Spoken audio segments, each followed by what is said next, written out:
Ce soir, il pleut à verse. Le vent sifflait à travers les toits des maisons effondrées sur la décharge à la périphérie de la ville.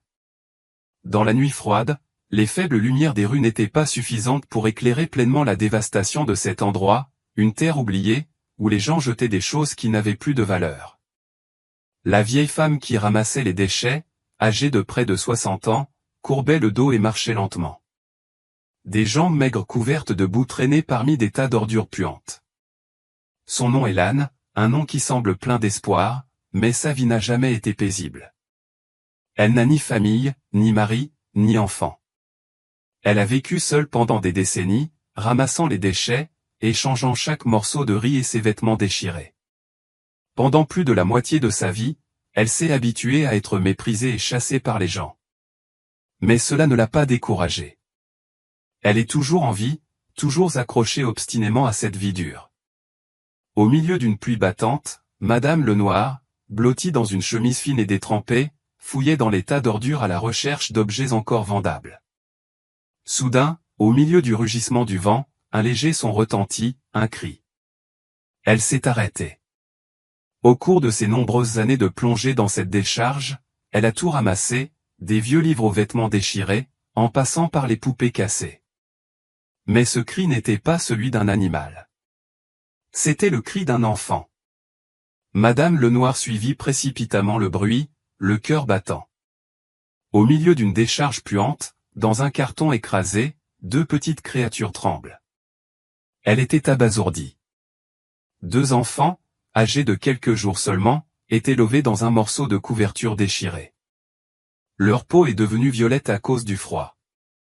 Une pluie torrentielle tombait, s'infiltrant à travers le tissu fin, transformant leur petit corps en boule de coton mouillé, fragile comme si elle pouvait s'effondrer à tout moment. Madame Lenoir s'agenouilla paniquée et souleva en tremblant les deux enfants. Oh mon Dieu! Qui pourrait être assez cruel pour faire ça? Elle regarda autour d'elle. Il n'y avait personne, juste du vent et de la pluie. Ces enfants ont été abandonnés comme des détritus sans valeur. Madame Lenoir frémit, une douleur lui déchirant la poitrine. Elle arracha rapidement le foulard de sa tête, l'enroula temporairement autour des deux enfants, les serra dans ses bras et se précipita dehors sous la pluie. La pluie continue de tomber, le froid déchire la peau. Sa cabane est située au bout d'une petite ruelle, où des pauvres comme elle vivent dans des cases de fortune. Elle se précipita dans la cabane, posa les deux enfants sur son ancien lit et alluma rapidement un feu.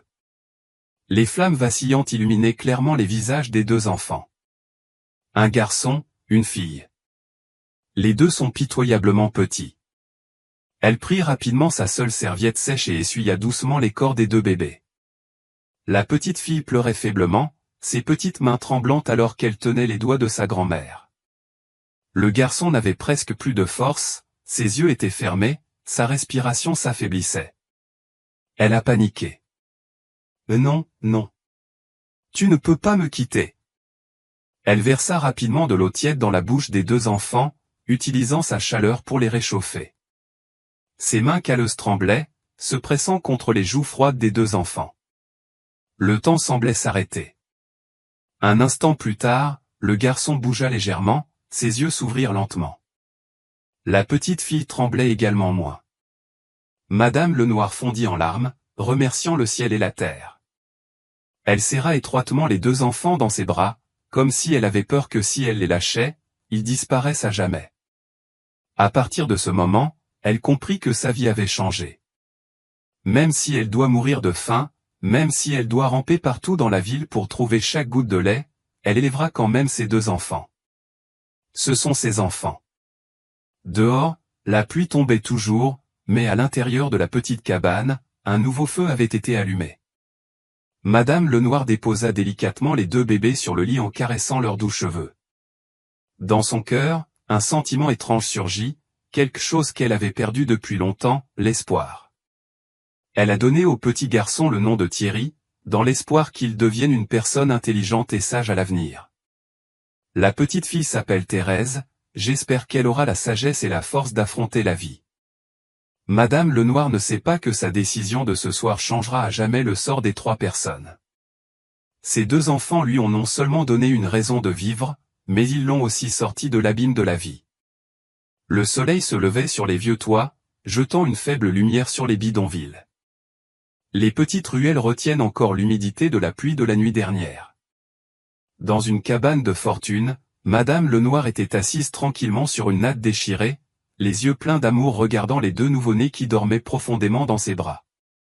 Thierry et Thérèse, deux petites créatures qu'elle a récupérées à la décharge, ont survécu à cette nuit fatidique. Mais ce n'est que le début d'une nouvelle guerre. Le combat pour la vie dans un monde dur. Dès le premier jour où elle a adopté Thierry et Thérèse, Madame Lenoir a été confrontée à une question pratique, comment élever deux enfants, alors qu'elle n'avait même pas de quoi manger elle-même? Chaque jour, elle se réveille avant l'aube, met un vieux sac sur son dos et se dirige lentement vers la décharge pour ramasser les restes et les bouteilles. Des morceaux de plastique, des canettes de bière, des bouts de papier ou tout ce qui pouvait être vendu, elle le ramassait. Elle travaille sans arrêt, même lorsqu'il pleut ou que le soleil brûle. Ses mains étaient fines et calleuses, ses doigts étaient coupés à plusieurs reprises par des morceaux de verre mélangés aux poubelles, mais elle ne s'est pas plainte. Chaque fois qu'elle était fatiguée et avait envie de s'effondrer, il lui suffisait de penser à Thierry et Thérèse allongés dans la petite cabane, attendant qu'elle ramène à manger à la maison. Pour la première fois de sa vie, Madame Lenoir savait ce que c'était que de vivre pour un autre qu'elle-même. Mais tout le monde ne la regarde pas avec sympathie. Les voisins environnants qui étaient également pauvres mais ne voulaient jamais rien avoir à faire avec la décharge chuchotaient. Et cette vieille folle, pourquoi apportes-tu de la souffrance dans ta vie? Pas d'enfants, pas de famille, mais désormais Madame Lenoir a Thierry et Thérèse. Et elle sait que, même si le monde est dur, elle les protégera à tout prix. Sans parents et devant adopter des enfants, comment comptez-vous vivre? Ce ne sont que des gens abandonnés. Qui sait, peut-être que quand elle sera grande, elle sera coquine et reviendra un jour la mordre. Madame Lenoir entendait tout, mais elle s'en fichait. Elle a simplement gardé le silence, a continué à travailler, a continué à ramasser des restes et des bouteilles et a continué à vivre pour ses deux petits-enfants. La faim n'épargne personne, surtout les nouveau-nés. Thierry et Thérèse n'ayant pas de lait maternel, Madame Lenoir a dû demander aux femmes des quartiers pauvres, qui avaient des enfants en bas âge, de réclamer un excédent de lait. Certains jours, j'ai la chance d'avoir une bouteille de lait liquide, d'autres jours, je n'ai que de l'eau de riz. Elle a persisté. Une fois, elle a jeûné 2 jours juste pour garder le petit riz froid pour Thierry et Thérèse. La pauvreté n'a jamais été la chose la plus effrayante. Ce qui fait le plus peur, c'est la maladie. Quand Thierry et Thérèse avaient 3 ans, la fièvre les frappe. Les 2 enfants tremblaient, leur corps était chaud, leurs lèvres étaient sèches et gercées. Madame Lenoir paniqua. N'ayant pas d'argent, elle courait partout pour demander de l'aide, mais personne ne voulait prêter d'argent à un ramasseur d'ordures. « Mais tu penses que je suis riche? Prends soin de toi. Si je meurs, pourquoi comptes-tu sauver 2 orphelins? Ils n'ont rien à voir avec toi. » Désespérée, elle a serré les 2 enfants dans ses bras et a pleuré. Finalement, elle prend le risque et transporte Thierry et Thérèse dans une clinique privée. Le médecin la regarda d'abord avec des yeux timides, mais lorsqu'il vit que les 2 enfants étaient sur le point d'être épuisés, il soupira et décida de l'aider. La mère et l'enfant sont restés à la clinique pendant 3 jours. Madame Lenoir n'osait pas dormir, alors elle s'assit à côté du lit, tenant fermement les mains des enfants. Lorsque Thierry ouvrit les yeux pour la première fois après une longue fièvre, elle le serra dans ses bras et fondit en larmes. Le médecin lui mit tranquillement de l'argent dans la main. « Et si vous n'avez pas d'argent, ne laissez plus les enfants tomber malades. Allez-y et trouvez un endroit décent où vivre. » Madame Lenoir baissa la tête en signe de remerciement, les larmes coulant sur ses yeux. Dans les années suivantes, Thierry et Thérèse grandissent sous la protection de Madame Lenoir. Même s'ils sont pauvres, les 2 enfants sont toujours obéissants et compréhensifs. Tous 2 savent que Madame Lenoir n'est pas leur mère biologique, mais pour eux, elle est la plus grande mère du monde. Dès l'âge de 5 ans, Thierry et Thérèse ont commencé à aider leur grand-mère à ramasser les déchets. Ils n'ont pas peur de la saleté, pas peur des mauvaises odeurs, juste peur que Madame Lenoir soit fatiguée. Maman, j'ai aussi ramassé la canette de bière. Thierry s'est montré joyeusement. J'ai trouvé une vieille chemise qui peut encore être portée. Thérèse accourut joyeusement. Madame Lenoir souriait, mais intérieurement elle ressentait de la douleur. Elle ne voulait pas que la vie de Thierry et Thérèse tourne autour de cette décharge. Elle veut qu'ils aient un avenir. Un jour, elle a discrètement apporté ses économies dans une école du village et a supplié le directeur de laisser ses 2 enfants aller à l'école. Avez-vous de l'argent pour payer les frais de scolarité? Je vais essayer de joindre les 2 bouts, mais qu'en est-il des vêtements et des livres? Je vais le demander. Le directeur regarda la femme maigre qui ramassait les ordures devant lui et soupira. D'accord, mais tu dois promettre de ne pas laisser les enfants abandonner l'école. Ce jour-là, elle rentra à la maison, serra fort ses 2 enfants dans ses bras et murmura, « Thierry, Thérèse, vous irez à l'école. Vous aurez un avenir meilleur que moi. » Thierry et Thérèse entrent à l'école. Au début, ils ont été rejetés par leurs amis en raison de leur milieu pauvre et de leurs vêtements en lambeaux. Mais les 2 frères n'ont jamais abandonné. Thierry est très bon en maths, Thérèse est passionnée de littérature. 2 enfants pauvres sont devenus d'excellents élèves, surprenant toute l'école. Les gens ont commencé à les regarder avec des yeux différents. Mais quelque part, des mots durs résonnent encore. Votre enfant qui ramasse les déchets n'est que des déchets. Être pauvre mais vouloir réussir? Le chemin est encore long. Madame Lenoir entendit tout, mais elle se contenta de rire. Elle croyait que, même si c'était difficile, Thierry et Thérèse se lèveraient, et elle avait raison. Les années de pauvreté passées, Thierry et Thérèse ont désormais 18 ans, devenant des jeunes hommes forts, dotés d'une forte détermination forgée par le sacrifice de Madame Lenoir. Les 2 orphelins sont désormais d'excellents étudiants. Thierry poursuit des études d'économie, tandis que Thérèse est passionnée de technologie. Chaque jour, en dehors de l'école, il travaille à temps partiel pour aider Madame Lenoir. Même si la vie est encore difficile, dans leur cœur, Madame Lenoir, c'est le monde entier. Mais le destin ne les a pas encore épargnés. Un mystère du passé émerge peu à peu, les entraînant dans un voyage dramatique et inattendu. Ce jour-là, Thierry est accepté comme stagiaire dans une grande société financière. Il était extrêmement enthousiaste car c'était une bonne opportunité d'apprendre et de s'améliorer. Le bâtiment du siège social de l'entreprise se dressait en plein centre-ville, étincelant de lumière, bien loin du monde pauvre dans lequel il a grandi. Thierry entra dans l'ascenseur, le cœur battant à tout rompre en pensant à l'avenir qui l'attendait. Mais lorsque la porte de l'ascenseur s'est ouverte, il est accidentellement tombé sur une femme portant une robe coûteuse. Son visage était maquillé et ses yeux respiraient l'autorité. Tous 2 s'arrêtèrent. La femme leva les yeux vers Thierry, les yeux soudain remplis de panique. « Quel est ton nom ?» balbutia-t-elle, le visage pâle. Thierry était un peu surpris par son attitude étrange. « Je m'appelle Thierry. » Les yeux de la femme s'ouvrirent grands, comme si elle venait d'entendre quelque chose d'inimaginable. Elle fixait Thierry, les lèvres légèrement tremblantes. « Quel âge as-tu cette année ? » « J'ai 18 ans. » Elle recula d'un pas, sa main serrant fermement son sac à main de créateur. Thierry sentait clairement son insécurité. Mais avant qu'il ne puisse demander quoi que ce soit de plus, la femme partit précipitamment, fuyant presque l'ascenseur. Thierry resta silencieux. Un sentiment étrange surgit soudain dans son cœur, comme s'il y avait quelque chose de très important qu'il ne connaissait pas. Cette nuit-là, lorsque Thierry rentra chez lui, il ne parvenait toujours pas à oublier les yeux de cette étrange femme. Il cherche des informations sur Internet et découvre rapidement qu'il s'agit de Léonie Dufresne, présidente du premier groupe financier du pays. Une femme puissante et riche qui vit dans le luxe, tout le contraire de sa vie. Mais pourquoi a-t-elle? Ayant une réaction étrange en le retrouvant, Thierry sentit que quelque chose n'allait pas. Il décide de raconter cette histoire à Thérèse, mais dès que Thérèse voit la photo de Madame Léonie Dufresne, elle est aussi abasourdie. « Thierry, tu l'as vu ? Elle me ressemble tellement. Thierry était sans voix.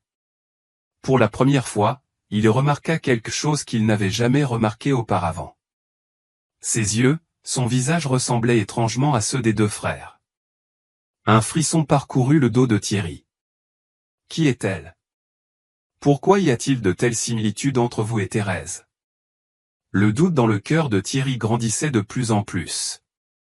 Il décide d'en apprendre davantage sur Léonie Dufresne. Il a suivi chaque information en ligne, fouillé dans de vieux articles et a finalement découvert quelque chose de choquant. Il y a 18 ans, la rumeur courait que Léonie Dufresne était enceinte de jumeaux. Mais lorsqu'elle a accouché, elle a affirmé que les deux enfants étaient morts peu de temps après la naissance. Thierry avait l'impression que la foudre lui avait frappé les oreilles. Certainement pas. Peut-être que chaque pièce du puzzle s'assemble progressivement? Thierry et Thérèse, deux enfants abandonnés dans une décharge il y a 18 ans. Léonie Dufresne, une femme riche qui a donné naissance à des jumeaux. Mais ses enfants sont morts? Cette histoire ne peut pas être une simple coïncidence. Thierry sentit son cœur battre à tout rompre, la colère et la douleur lui montaient à la poitrine. Elle nous a abandonnés. Thérèse joignit les mains. Elle a tout, l'argent, la célébrité. Et nous? Nous avons dû grandir dans la pauvreté. Merlane a tout sacrifié pour nous, alors qu'elle vivait une vie tranquille, sans jamais nous chercher. Thierry serra le poing. Elle ne mérite pas d'être notre mère. Mais à ce moment-là, Thérèse dit soudain, Thierry. Si elle savait la vérité, que ferait-elle? Les deux se regardèrent, un sentiment de malaise montant dans leur cœur. Si elle savait que les deux enfants qu'elle a abandonnés il y a longtemps sont encore en vie, l'accepterait-elle ou voudrait-elle cacher la vérité? Cette question empêcha Thierry et Thérèse de dormir de la nuit. 2 jours plus tard, Thierry décide de rencontrer Léonie Dufresne. Il est allé directement chez elle et a attendu dehors. Et puis, elle est apparue. Dès qu'elle a vu Thierry, elle s'est figée. « Tu es venu me trouver. » Thierry inspira profondément. « Je veux connaître la vérité. » Elle pâlit, mais retrouva rapidement son expression froide. « Je ne sais pas de quoi tu parles. » « Tu as eu des jumeaux, n'est-ce pas? » Son visage a changé. Thierry poursuit, « Pourquoi ces deux enfants sont-ils morts peu après leur naissance? Ou plutôt pourquoi ont-ils été abandonnés? » Elle recula d'un pas, les mains tremblantes. « Non, pas question. » Thierry la regarda droit dans les yeux. « Nous sommes vos enfants, n'est-ce pas? » Léonie Dufresne s'effondre sur sa chaise. « Non, pas question. » Elle fondit soudain en larmes, les épaules tremblantes. Thierry sentit la colère monter en lui. « Vous nous avez abandonnés. Savez-vous comment nous vivions?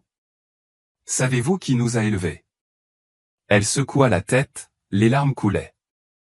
Elle avait tout mais elle n'est jamais revenue nous chercher. Léonie Dufresne ne pouvait rien dire, mais Thierry savait une chose, la confrontation entre eux ne faisait que commencer. Thierry restait là, regardant la femme qui lui avait donné naissance, tremblant de la vérité qui venait d'être révélée.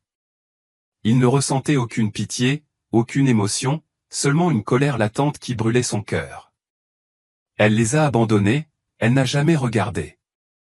Et maintenant, lorsque la vérité sera révélée, osera-t-elle y faire face? L'atmosphère dans le luxueux bureau de Léonie Dufresne était épaisse.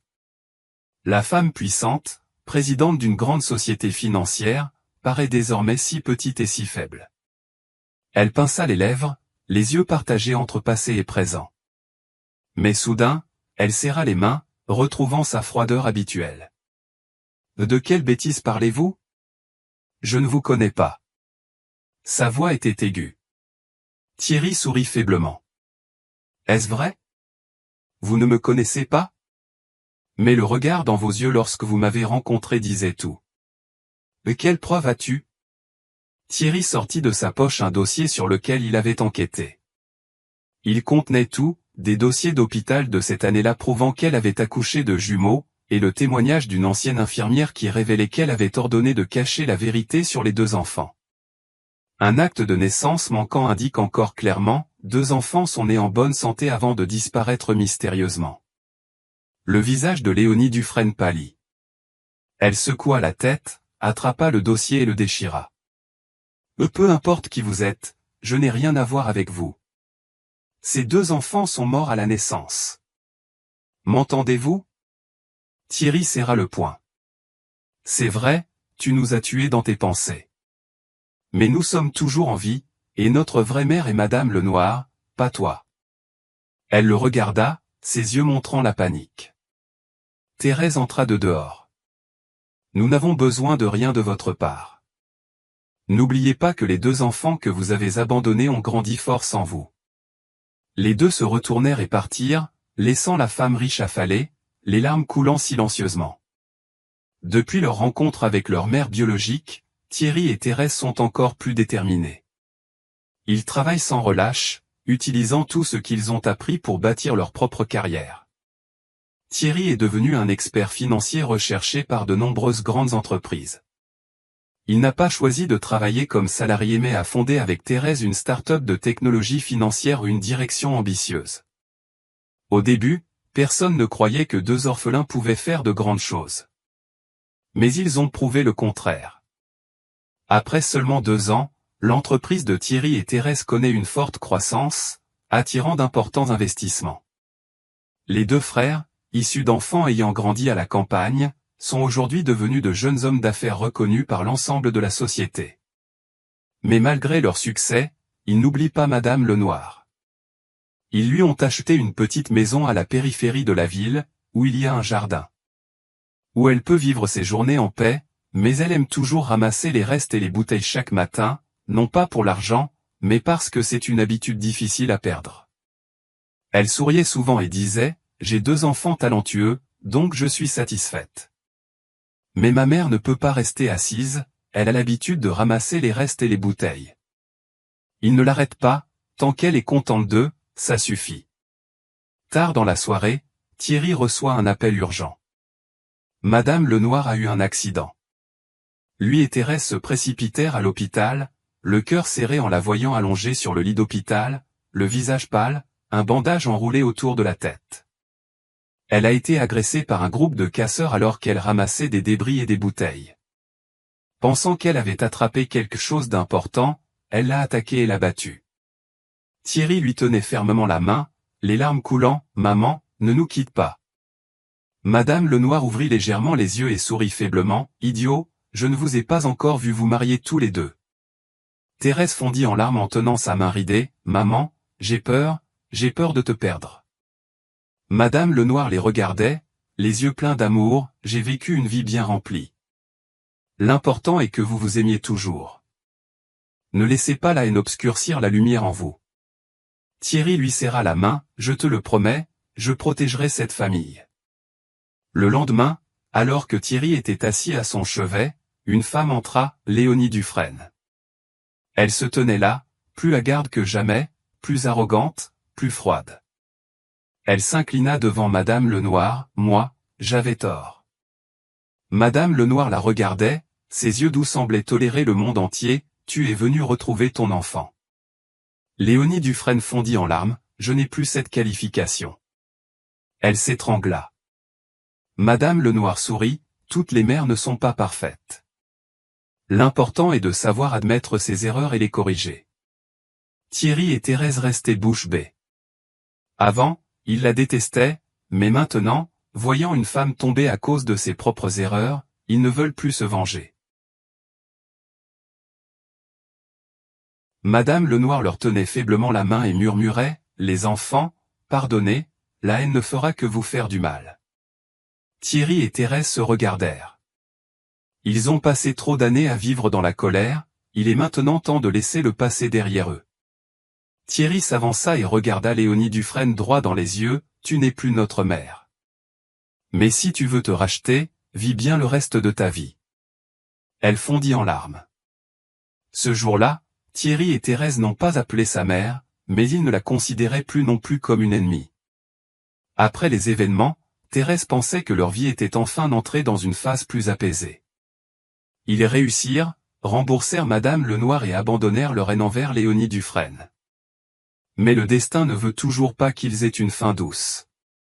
Un soir, alors que Thierry travaillait au bureau, un mystérieux coup de téléphone arriva. « Si tu ne veux pas voir mourir cette vieille femme, alors prépare 100 milliards tout de suite. » Thierry sursauta, la main qui tenait le téléphone tendu. « De quoi tu parles ? » « La vieille femme fade que tu aimais entre nos mains. » 100 milliards ou attends, récupère la vérification, abasourdi. Une peur terrible lui transperça la poitrine. Madame Lenoir avait été kidnappée. Thierry et Thérèse se précipitèrent vers l'endroit demandé par les ravisseurs, un entrepôt abandonné à la périphérie de la ville, où même les lampadaires ne pouvaient atteindre leur voiture. Thierry freina brusquement devant la vieille porte métallique. Les deux frères descendirent, le cœur battant. Dans l'entrepôt, Madame Lenoir était clouée sur une chaise en bois, la bouche bâillonnée. Ses yeux étaient faibles mais néanmoins brillants lorsqu'il vit ses deux enfants adoptés devant lui. Il s'agissait d'un groupe d'hommes de grande taille, au visage froid et aux armes à la main. Le chef s'avança avec un sourire narquois. « Très bien. Vous faites du pétrole, les gars. C'est vraiment rapide, 100 milliards, ce n'est pas beaucoup, non ?» Thierry serra les poings, essayant de rester calme. « Que veux-tu ? » ?»« Argent. Mais plus important encore, je veux voir si les deux enfants adoptés de cette éboueuse se sacrifiaient pour elle. » Il rit moqueusement. Madame Lenoir secouait légèrement la tête, ses yeux inquiets regardaient Thierry et Thérèse, comme pour dire « Ne faites pas la bêtise », mais Thierry s'en fichait. « Laisse partir ma mère. L'argent sera là. » Il a ri. « Droite. Mais j'aime jouer à un autre jeu. L'une de nous a dû s'agenouiller et me supplier de lui épargner la vie. Sinon, je vais vous tirer dessus ici. » Thierry et Thérèse étaient stupéfaits. Il veut les piétiner, il veut les voir vaincus. Thérèse essaya de se précipiter, mais Thierry la retint pour ne pas faire ce qu'on lui disait. Le chef sortit un pistolet et le pressa près de la tête de Madame Lenoir. « Dépêchez-vous, je n'ai aucune patience. » Madame Lenoir regardait Thierry et Thérèse avec des yeux sérieux. « Ne t'agenouille pas. » Elle s'étrangla. Thierry serra le poing et soudain il éclata de rire.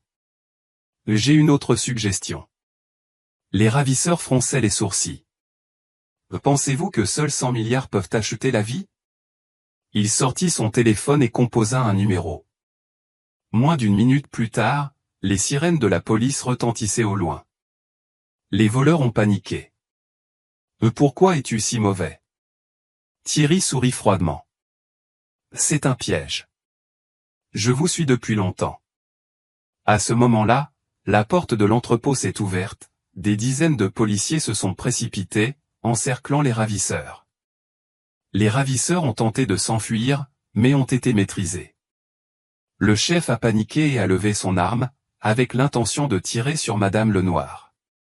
Des coups de feu ont retenti, mais ce n'était pas de lui. Une balle tirée par un policier lui a tiré directement dans la main, faisant tomber l'arme au sol. Les ravisseurs ont été arrêtés. Thierry et Thérèse se précipitèrent et enlacèrent Madame Lenoir.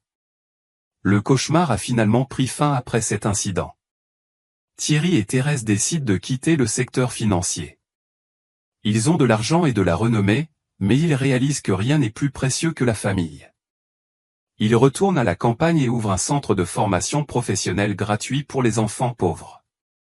Madame Lenoir vivait ses journées paisibles avec ses deux enfants qu'elle avait récupérés sur la plage de Giac l'année dernière. Un jour, un invité est venu tranquillement leur rendre visite. Léonie Dufresne. Elle n'avait plus le luxe du passé, juste une vieille femme, les yeux pleins de regrets. Elle posa sur la table un livre rouge, document d'une grande villa. « C'est mon dernier cadeau à mes enfants, » dit-elle en le poussant vers Madame Lenoir. « Nous n'en avons pas besoin, » sourit tristement Madame Lenoir.